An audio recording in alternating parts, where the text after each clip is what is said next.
En 1620 los españoles atacaron a los bucaneros.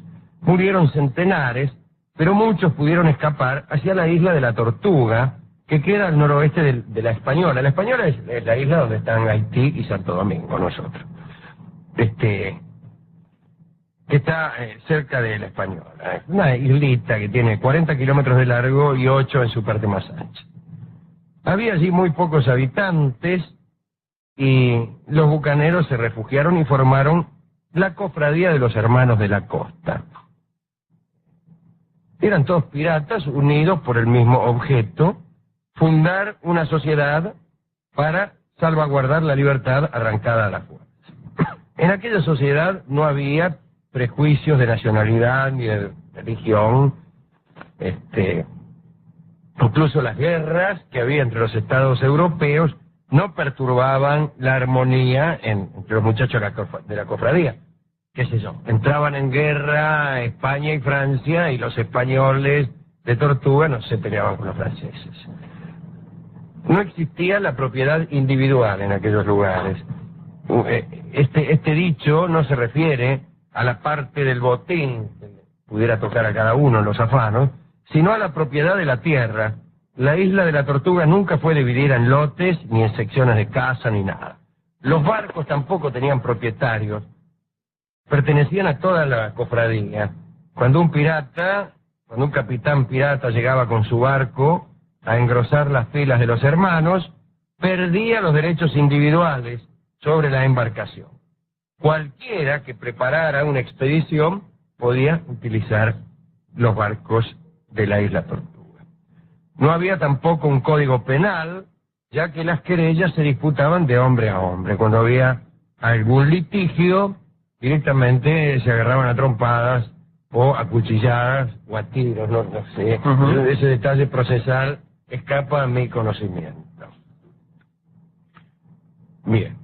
La participación en las expediciones era voluntaria. No estabas obligado a combatir ni a enrolarte en las expediciones. Ibas si querías. Y también te podías rajar de la isla cuando querías. La cofradía jamás perseguía para vengarse a algún hermano que la hubiera abandonado. Se elegía un gobernador que podía ser depuesto también inmediatamente si es que era sonso. En realidad este gobernador no tenía los poderes que acreditaban los gobernadores coloniales. Existía un consejo de ancianos que en realidad vigilaba lo que ellos llamaban la pureza del espíritu libertario, aunque no sabían muy bien de qué se trataba.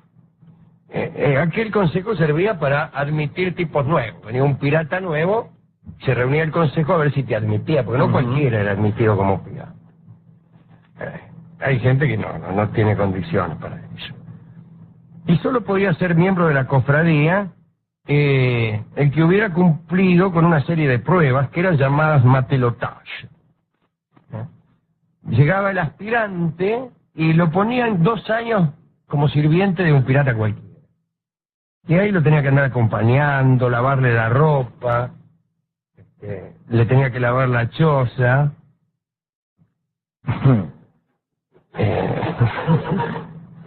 cuidarle las armas.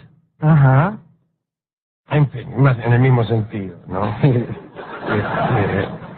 Y durante el combate, digo, si es que se armaba la podrida, en los actos de piratería, ¿no?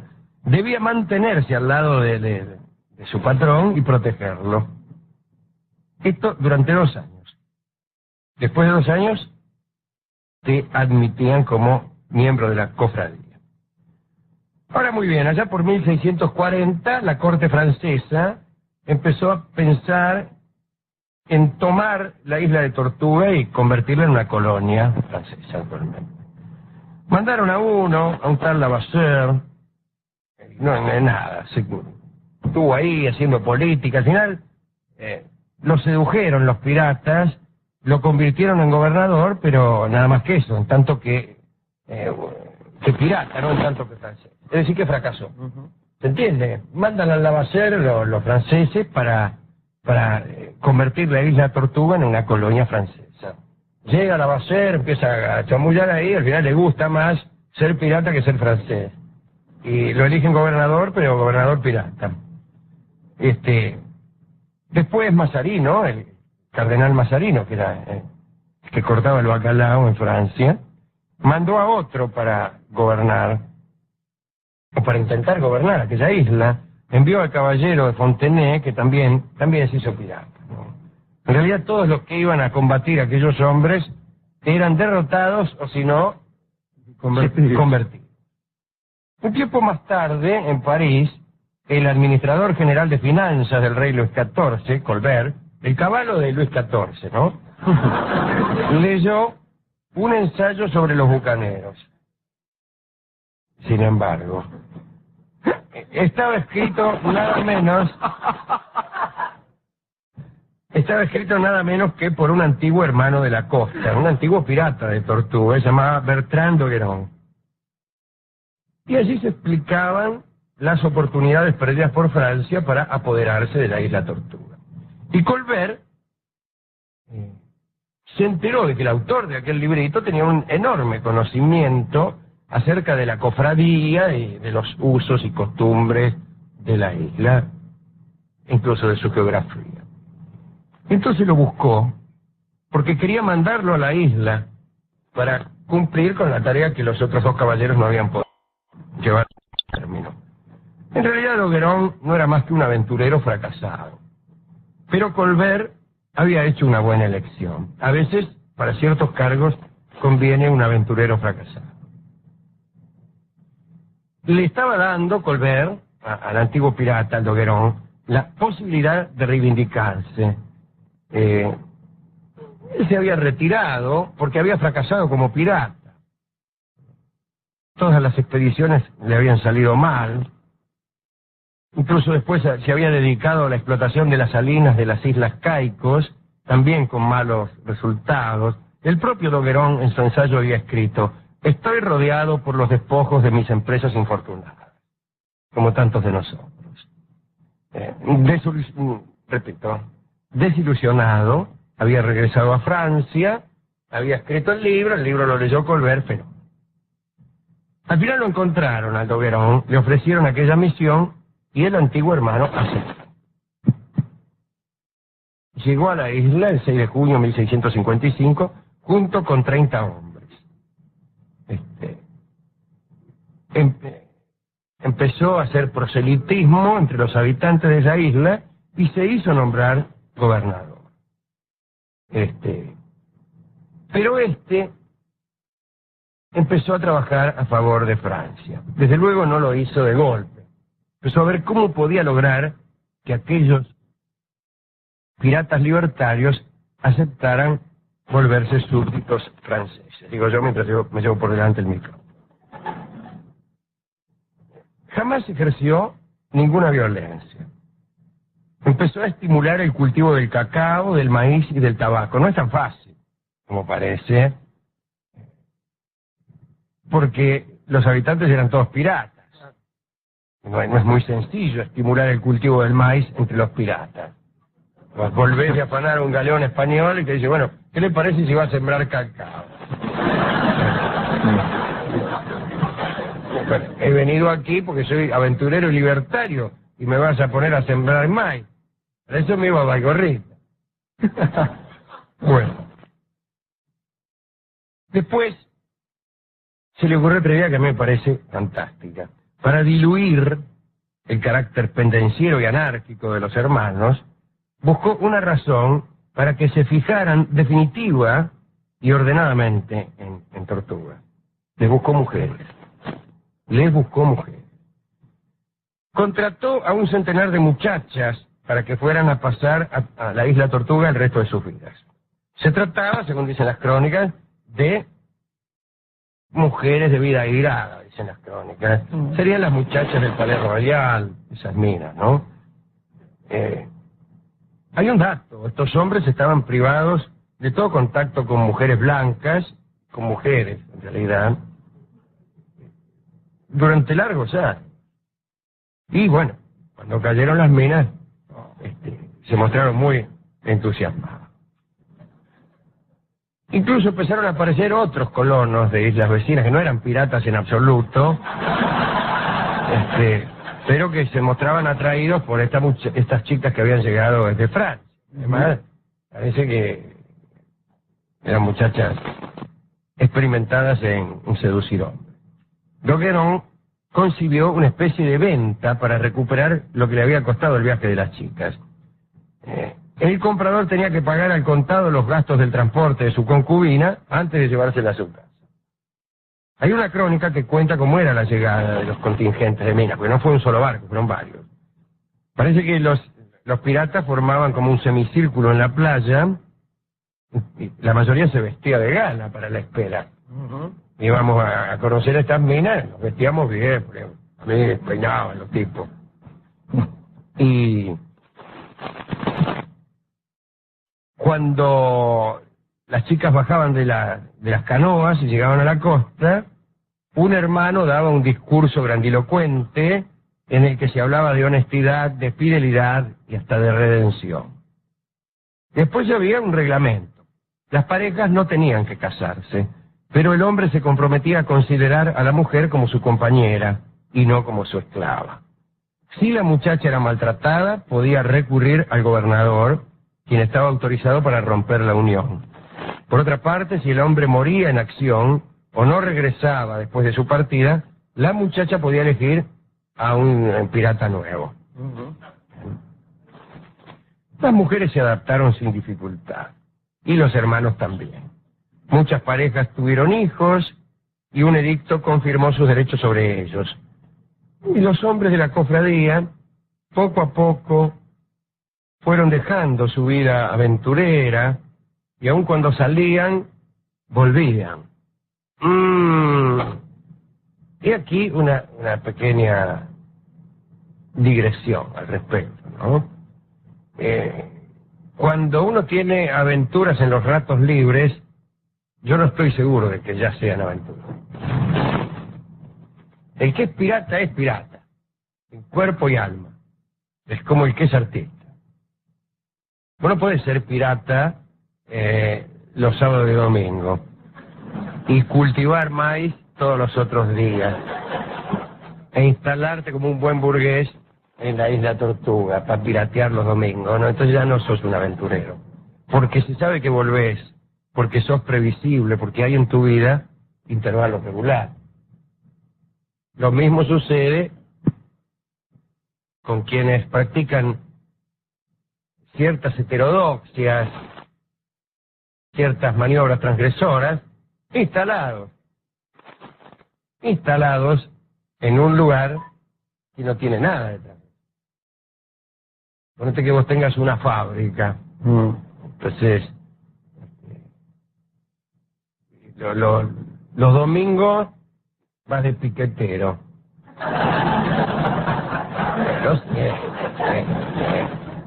No sé, qué sé yo, no sé. Lo digo con respeto, porque puede ser. Uno de los muchachos vaya de piquetero. O, voy a decir algo terrible, ¿no? Muchachos muy instalados, que iban a juntar la cosecha a Cuba. Está bien, esto de ayuda si vos querés, pero esto no te acredita como revolucionario. Si querés ser revolucionario tenés que serlo del todo y elegir una vida. Puedes ser revolucionario en el invierno, te vas a Cuba que hay sol y sos revolucionario un mes mientras duran las vacaciones. Y después venís aquí a pagar tus impuestos para que, bueno, un puesto.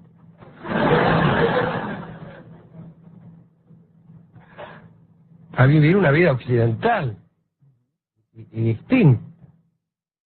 Digo, es un pensamiento que no sé si lo sostengo, digo que sirve para pensar si es que uno puede ser heterodoxo a ratos libres, instalado en la ortodoxia.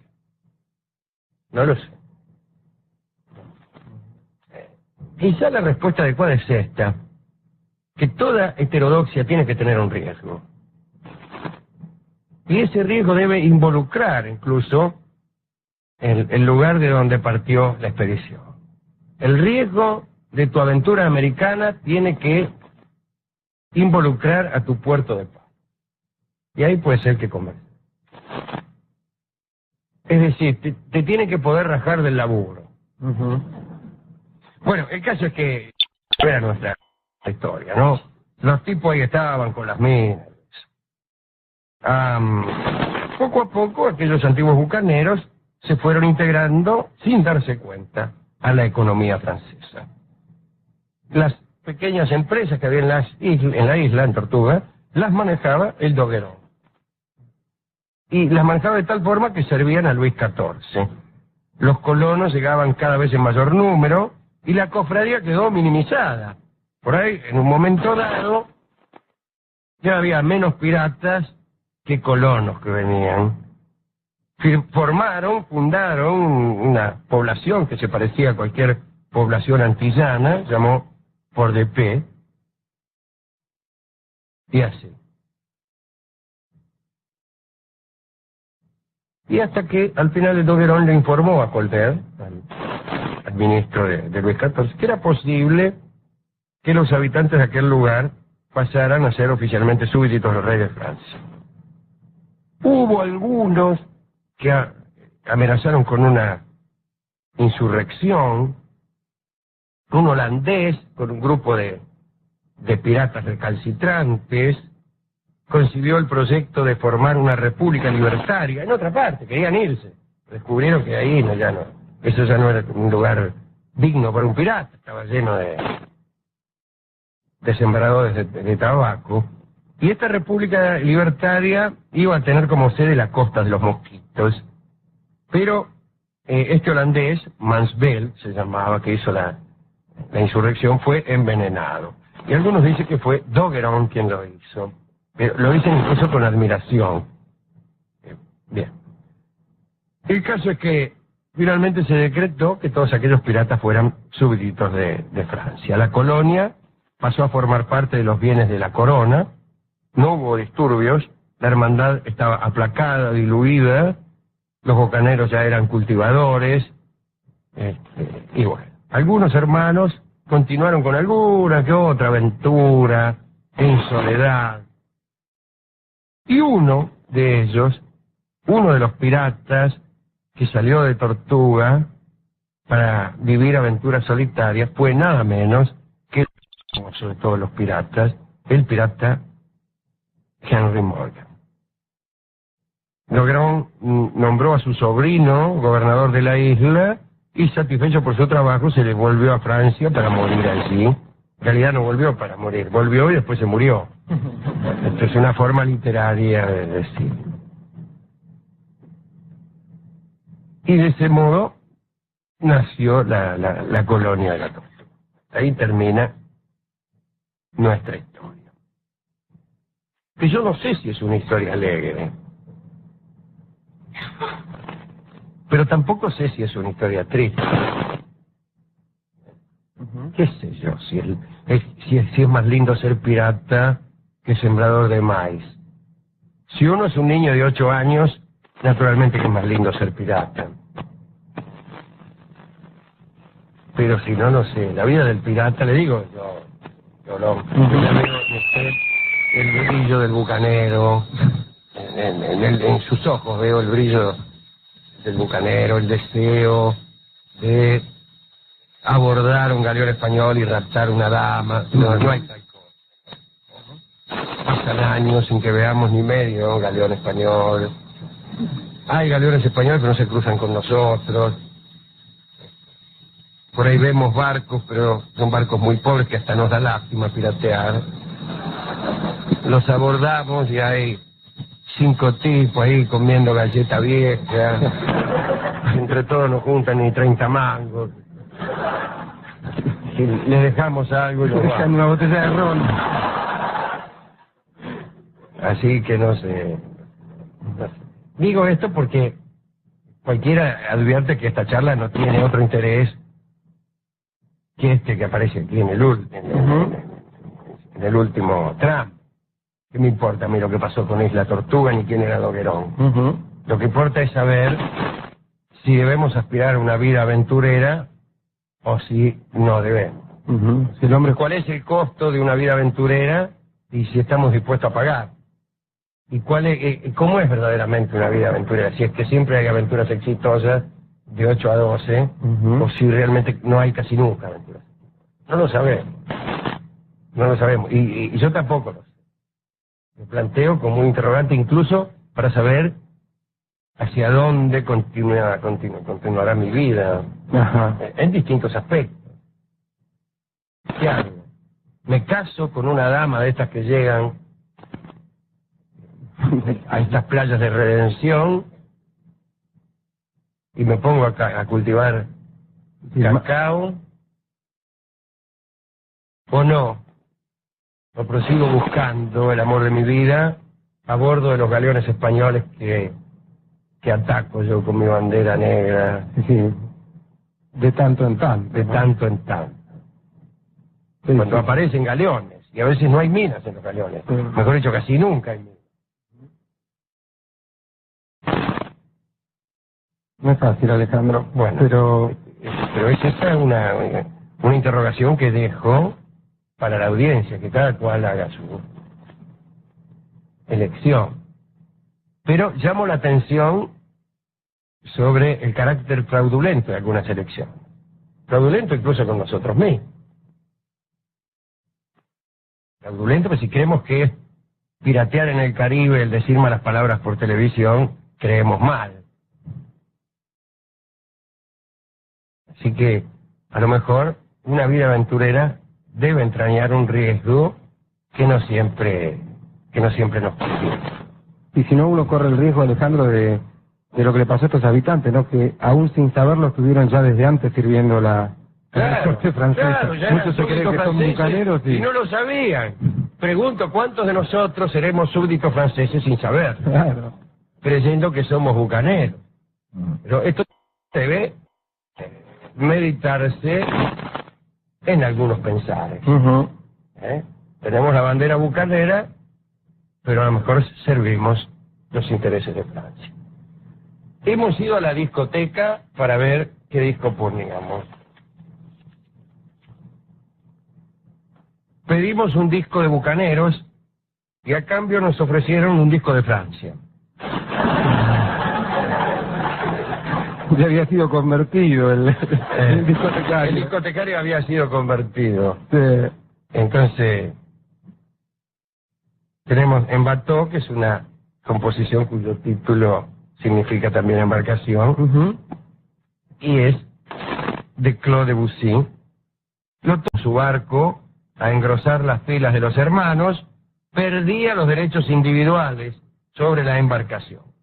Cualquiera que preparara una expedición podía utilizar los barcos de la Isla Tortuga. No había tampoco un código penal, ya que las querellas se disputaban de hombre a hombre. Cuando había algún litigio, directamente se agarraban a trompadas o a cuchilladas o a tiros, no sé. Ese detalle procesal escapa a mi conocimiento. En 1620 los españoles atacaron a los bucaneros. Murieron centenares, pero muchos pudieron escapar hacia la isla de la Tortuga, que queda al noroeste de la Española. La Española es la isla donde están Haití y Santo Domingo, nosotros. Que está cerca de la Española. Una islita que tiene 40 kilómetros de largo y 8 en su parte más ancha. Había allí muy pocos habitantes y los bucaneros se refugiaron y formaron... Bien, la participación en las expediciones era voluntaria. No estabas obligado a combatir ni a enrolarte en las expediciones. Ibas si querías. Y también te podías rajar de la isla cuando querías. La cofradía jamás perseguía para vengarse a algún hermano que la hubiera abandonado. Se elegía un gobernador que podía ser depuesto también inmediatamente si es que era sonso. En realidad este gobernador no tenía Francia y los españoles de Tortuga no se peleaban con los franceses. No existía la propiedad individual en aquellos lugares.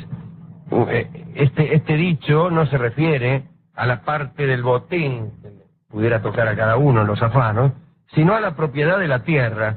La isla de la Tortuga nunca fue dividida en lotes, ni en secciones de casa, ni nada. Los barcos tampoco tenían propietarios, pertenecían a toda la cofradía. Cuando un capitán pirata llegaba con la cofradía de los hermanos de la costa.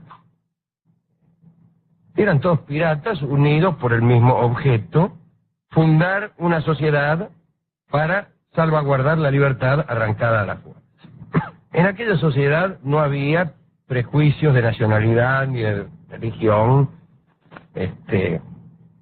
Incluso las guerras que había entre los estados europeos no perturbaban la armonía entre los muchachos de la cofradía. ¿Qué sé yo? Entraban en guerra España y